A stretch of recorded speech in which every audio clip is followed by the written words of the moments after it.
going on, everybody? It is Craig, and yeah, technically this is 58 in the series, but forget about that for now. I just saw Long Legs. I purposely only saw like a fraction of a trailer before I went into it, and I just trusted. You know what, man? I always support a trailer, but I hear all these people talk about how good it is. I am seeing video on YouTube like with taglines like "incredible," "oh my god, so good."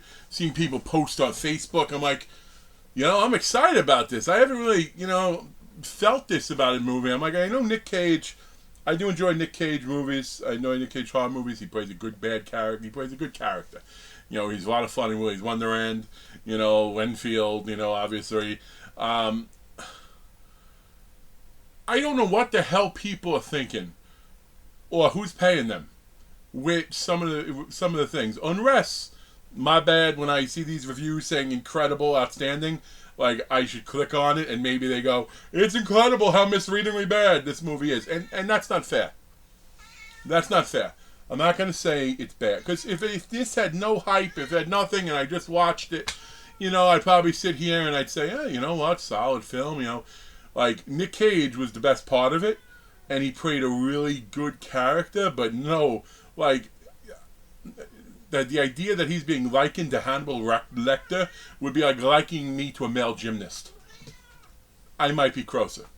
Let that sink in. Let that sink in. In fact, yeah, he played a really good character, but he reminded me of, other characters similar to that. Like, George Costanza had a similar look on Criminal Minds. Not George Costanza, Jason Alexander.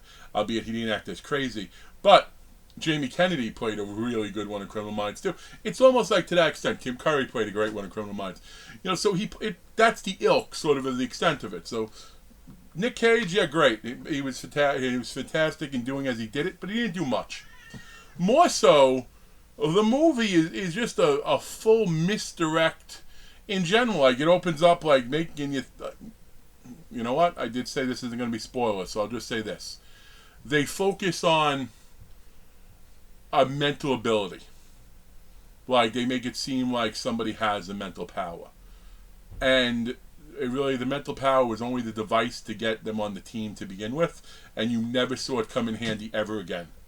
And I'll also say there looked like there was a key note at one point that was left in her place, and when they show the note, they don't show it long enough. So I read the first two lines, and I think I got the last two.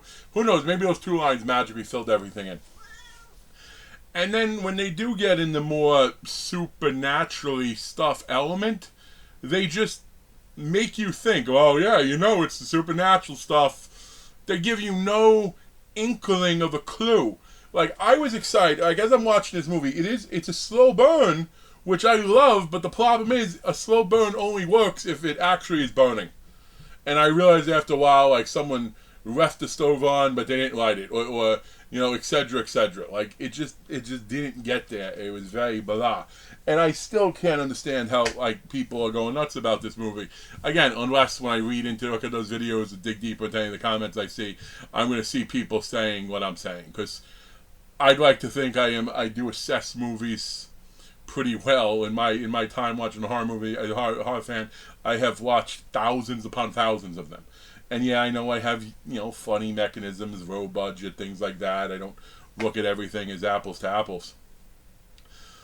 But, like, again, it did not deliver anywhere near what it was supposed, and again, the thing with the Silence of the Lambs, there was absolutely no connection, like, with nothing with Silence of the Lambs, other than it was shot, it was set in that timeline, I suppose. Actually, I think it was set in the 80s.